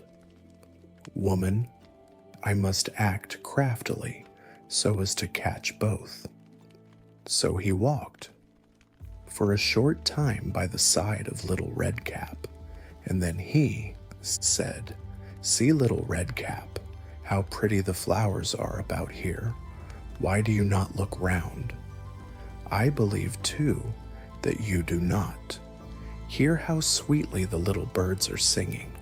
You walk gravely along as if you were going to school, while everything else out here in the wood is merry." Little Redcap raised her eyes, and when she saw the sunbeams dancing here and there through the trees and pretty flowers growing everywhere, she thought, "Suppose I take grandmother a fresh nosegay. That would please her too. It is so early in the day that I shall still get there in good time." And so she ran from the path into the wood to look for flowers, and whenever she had picked one, she fancied that she saw a still prettier one farther on, and ran after it, and so got deeper and deeper into the wood. Meanwhile, the wolf ran straight to the grandmother's house and knocked at the door. "Who is there?" "Little Red Cap," replied the wolf. "She is bringing cake and wine. Open the door." "Lift the latch," called out the grandmother. "I am too weak and I cannot get up." The wolf lifted the latch. The door sprang open, and without saying a word, he went straight to the grandmother's bed and devoured her. Then he put on her clothes, dressed himself in her cap, laid himself in bed, and drew the curtains. Little Red Cap, however, had been running about picking flowers, and when she had gathered so many that she could carry no more, she remembered her grandmother and set out on the way to her. She was surprised to find the cottage door standing open, and when she went into the room, she had such a strange feeling that she said to herself, "Oh dear, how uneasy I feel today, and at other times I like being with grandmother so much." She called out, "Good morning," but received no answer. So she went to the bed and drew back the curtains. There lay her grandmother with her cap pulled far over her face and looking very strange. "Oh, grandmother," she said, "what big ears you have." "The better to hear you with, my child," was the reply. "But grandmother, what big eyes you have," she said. "The better to see you with, my dear." "But grandmother, what large hands you have." "The better to hug you with." "Oh, but grandmother, what a terrible big mouth you have." "The better to eat you with." And scarcely had the wolf said this, than with one bound he was out of bed and swallowed up Red Cap. When the wolf had appeased his appetite, he lay down again in the bed, fell asleep, and began to snore very loud. The huntsman was just passing the house and thought to himself, "How? The old woman is snoring. I must just see if she wants anything." So he went into the room, and when he came to the bed, he saw that the wolf was lying in it. "Do I find you here, you old sinner?" said he. "I have long sought you." Then just as he was going to fire at him, it occurred to him that the wolf might have devoured the grandmother and that she might still be saved, so he did not fire, but took a pair of scissors and began to cut open the stomach of the sleeping wolf. When he had made 2 snips, he saw the little Red Cap shining, and then he made 2 snips more, and the little girl sprang out crying, "Ah, how frightened I have been! How dark it was inside the wolf!" And after that the aged grandmother came out alive also, but scarcely able to breathe.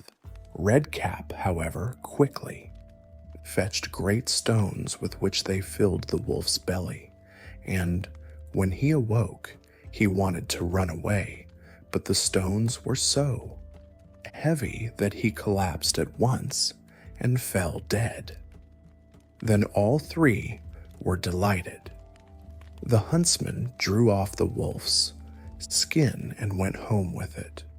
The grandmother ate the cake and drank the wine which Red Cap had brought and revived, but Red Cap thought to herself, "As long as I live, I will never by myself leave the path to run into the wood when my mother has forbidden me to do so."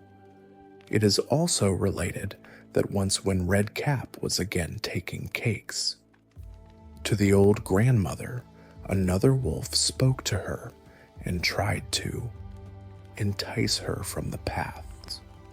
Redcap, however, was on her guard and went straight forward on her way and told her grandmother that she had met the wolf and that he had said good morning to her, but with such a wicked look in his eyes that if they had not been on the public road, she was certain he would have eaten her up. Well, said the grandmother, we will shut the door that he may not come in. Soon afterwards, the wolf knocked and cried, open the door, grandmother. I am little Redcap and am bringing you some cakes. But they did not speak or open the door, so the graybeard stole twice or thrice round the house and at last jumped on the roof, intending to wait until Redcap went home in the evening, and then to steal after her and devour her in the darkness. But the grandmother saw what was in his thoughts. In front of the house was a great stone trough, so she said to the child, take the pail, Redcap. I made some sausages yesterday, so carry the water in which I boiled them to the trough. Redcap carried until the great trough was quite full. Then the smell of the sausages reached the wolf, and he sniffed and peeped down and at last stretched out his neck so far that he could no longer keep his footing and began to slip and slipped down from the roof straight into the great trough and was drowned. But Redcap went joyously home, and no one ever did anything to harm her again.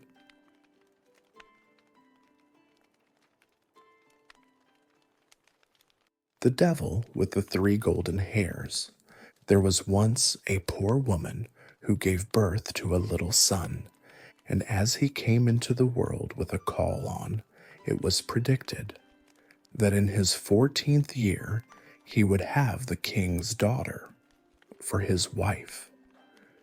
It happened that soon afterwards the king came into the village, and no one knew that he was the king. And when he asked the people what news there was, they answered, a child has just been born with a caul on, whatever anyone so born undertakes turns out well. It is prophesied, too, that in his 14th year he will have the king's daughter for his wife. The king, who had a bad heart and was angry about the prophecy, went to the parents and, seeming quite friendly, said, you poor people, let me have your child, and I will take care of it. So at first they refused, but when the stranger offered them a large amount of gold for it, and they thought, it is a child of good fortune, and everything must turn out well for it, they at last consented and gave him the child. The king put it in a box and rode away with it until he came to a deep piece of water. Then he threw the box into it and thought, I have freed my daughter from her undesired suitor. The box, however, did not sink, but floated like a boat, and not a drop of water made its way into it, and it floated to within 2 miles of the king's chief city, where there was a mill, and it came to a halt at the mill dam. A miller's boy, who by good luck was standing there, noticed it and pulled it out with a hook, thinking that he had found a great treasure. But when he opened it, there lay a pretty boy inside, quite fresh and lively. He took him to the miller and his wife, and as they had no children, they were glad and said, "God has given him to us." They took great care of the foundling, and he grew up in all goodness. It happened that once in a storm, the king went into the mill and asked the mill folk if the tall youth were their son. "No," answered they, "he's a foundling. 14 years ago he floated down to the mill dam in a box, and the mill boy pulled him out of the water." Then the king knew that it was none other than the child of Good Fortune, which he had thrown into the water, and he said, "My good people, could not the youth take a letter to the queen? I will give him 2 gold pieces as a reward, just as the king commands," answered they, and they told the boy to hold himself in readiness. Then the king wrote a letter to the queen, wherein he said, "As soon as the boy arrives with this letter, let him be killed and buried, and all must be done before I come home." The boy set out with this letter, but he lost his way, and in the long evening came to a large forest. In the darkness he saw a small light. He went towards it and reached a cottage. When he went in, an old woman was sitting by the fire quite alone.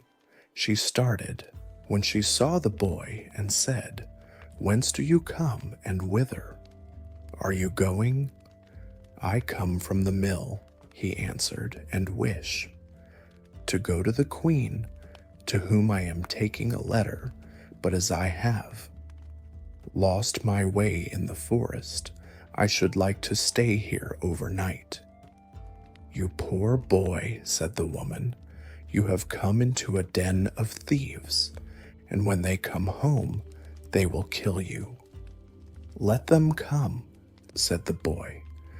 "I am not afraid, but I am so tired that I cannot go any farther." And he stretched himself upon a bench and fell asleep. Soon afterwards the robbers came and angrily asked what strange boy was lying there. "Ah," said the old woman, "it is an innocent child who has lost himself in the forest, and out of pity I have let him come in. He has to take a letter to the queen." The robbers opened the letter and read it, and in it was written that the boy, as soon as he arrived, should be put to death. Then the hard-hearted robbers felt pity, and their leader tore up the letter and wrote another, saying that as soon as the boy came, he should be married at once to the king's daughter. Then they let him lie quietly on the bench until the next morning, and when he awoke, they gave him the letter and showed him the right way. And the queen, when she had received the letter and read it, did as was written in it, and had a splendid wedding feast prepared, and the king's daughter was married to the child of Good Fortune, and as the youth was handsome and friendly, she lived with him in joy and contentment. After some time the king returned to his palace and saw that the prophecy was fulfilled, and the child married to his daughter. "How has that come to pass?" said he. "I gave quite another order in my letter." So the queen gave him the letter and said that he might see for himself what was written in it. The king read the letter and saw quite well that it had been exchanged for the other. He asked the youth what had become of the letter entrusted to him, and why he had brought another instead of it. I know nothing. About it, answered he, it must have been changed in the night when I slept in the forest. The king said in a passion, you shall not have everything quite so much your own way, whosoever marries. My daughter must fetch me from hell 3 golden hairs from the head of the devil. Bring me what I want, and you shall keep my daughter. In this way the king hoped to be rid of him forever. But the child of good fortune answered, I will fetch the golden hairs. I am not afraid of the devil. Whereupon he took leave of them and began his journey. The road led him to a large town where the watchman by the gates asked him what his trade was and what he knew.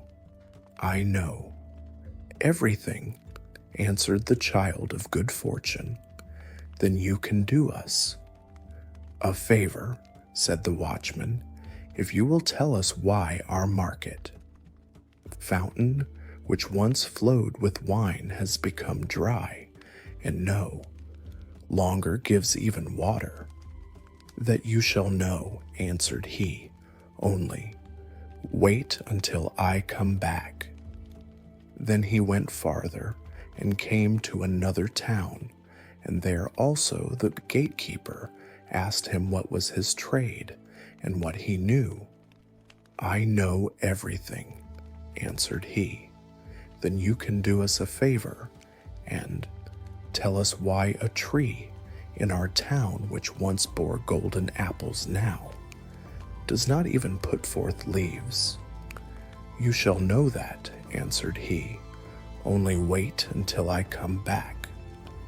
Then he went on and came to a wide river over which he must cross. The ferryman asked him what his trade was and what he knew. I know everything, answered he. Then you can do me a favor, said the ferryman, and tell me why I must always be rowing backwards and forwards and am never set free. You shall know that, answered he. Only wait until I come back. When he had crossed the water, he found the entrance to hell, and it was black and sooty within, and the devil was not at home, but his grandmother was sitting in a large armchair. What do you want? Said she to him, but she did not look so very wicked. I should like to have 3 golden hairs from the devil's head, answered he, else I cannot keep my wife. That is a good deal to ask for, said she.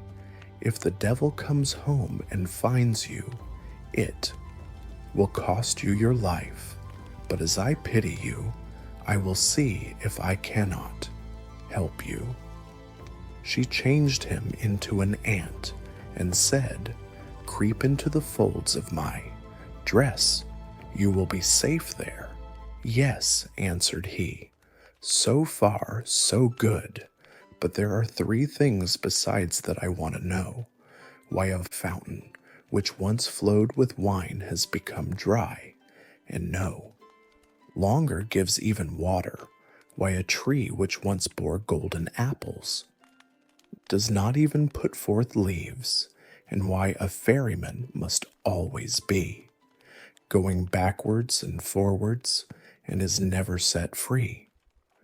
Those are difficult questions, answered she, but just be silent and quiet and pay attention to what the devil says when I pull out the 3 golden hairs.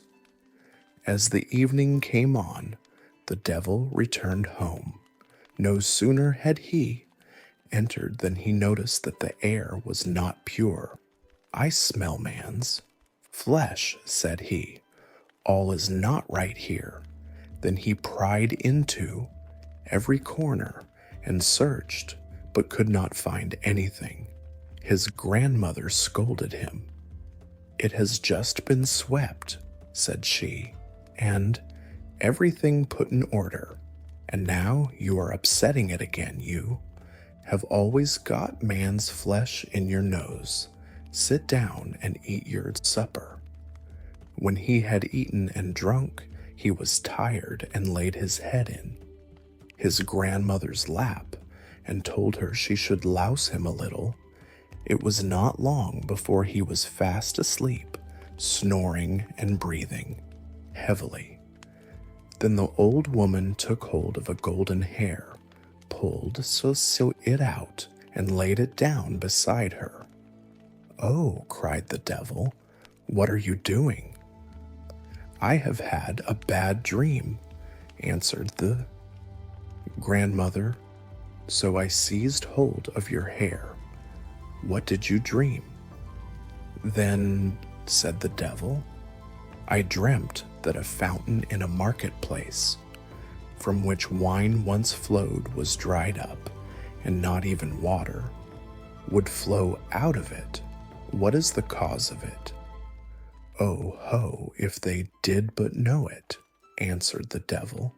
"There is a toad sitting under a stone in the well. If they killed it, the wine would flow again." The grandmother loused him again until he went to sleep and snored so that the windows shook. Then she pulled the second hair out. "Ha ha, what are you doing?" cried the devil angrily. "Do not take it ill," said she. "I did it in a dream. What have you dreamt?" "This time," asked he, "I dreamt that in a certain kingdom there stood an apple tree which had once borne golden apples, but now would not even bear leaves." "What, think you, was the reason?" "Oh, if they did but know," answered the devil. "A mouse is gnawing at the root. If they killed it, they would have golden apples again, but if it gnaws much longer, the tree will wither altogether. But I have had enough of your dreams. If you disturb me in my sleep again, you will get a box on the ear." The grandmother spoke gently to him and picked his lice once more until he fell asleep and snored. Then she took hold of the third golden hair and pulled it out. The devil jumped up, roared out, and would have treated her ill if she had not quieted him again and said, "Who can help bad dreams?" "What was the dream then?" asked he, and was quite curious. "I dreamt of a ferryman who complained that he must always ferry from one side to the other and was never released." "What is the cause of it?" "Ah, the fool," answered the devil. "When anyone comes and wants to go across, he must put the oar in his hand, and the other man will have to ferry, and he will be free." As the grandmother had plucked out the 3 golden hairs, and the 3 questions were answered, she let the old devil alone, and he slept until daybreak. When the devil had gone out again, the old woman took the ant out of the folds of her dress and gave the child of good fortune his human shape again. "There are the 3 golden hairs for you," said she. "What the devil said to your 3 questions, I suppose you heard." "Yes," answered he, "I heard, and will take care to remember." "You have what you want," said she, "and now you can go your way." He thanked the old woman for helping him in his need, and left hell well content that everything had turned out so fortunately. When he came to the ferryman, he was expected to give the promised answer. "Ferry me across first," said the child of good. fortune, and then I will tell you how you can be set free." And when he reached the opposite shore, he gave him the devil's advice. "Next time anyone comes who wants to be ferried over, just put the oar in his hand."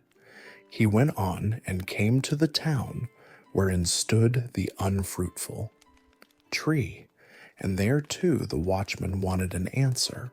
So he told him what he had heard from the devil: "Kill the mouse, which is gnawing at its root, and it will again bear golden apples."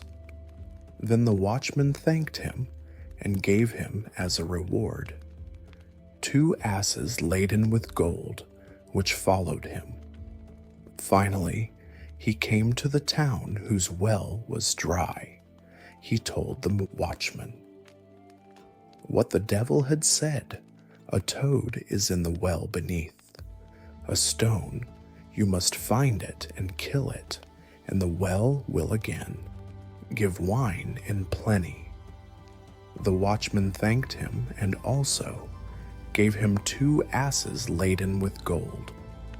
At last, the child of good fortune got home to his wife, who was heartily glad to see him again and to hear how well he had prospered in everything. To the king he took what he had asked for the devil's 3 golden hairs, and when the king saw the 4 asses laden with gold, he was quite content and said, "Now all the conditions are fulfilled, and you can keep my daughter. But tell me, dear son-in-law, where did all that gold come from? This is tremendous wealth." "I was rowed across a river," answered he, "and got it there. It lies on the shore instead of sand." "Can I, too, fetch some of it?" said the king, and he was quite eager about it. "As much as you like," answered he. "There is a ferryman on the river. Let him ferry you over, and you can fill your sacks on the other side." The greedy king set out in all haste, and when he came to the river, he beckoned to the ferryman to put him across. The ferryman came and bade him get in, and when they got to the other shore, he put the oar in his hand and sprang over. But from this time forth the king had to ferry as a punishment for his sins. Perhaps he is ferrying still. If he is, it is because no one has taken the oar from him.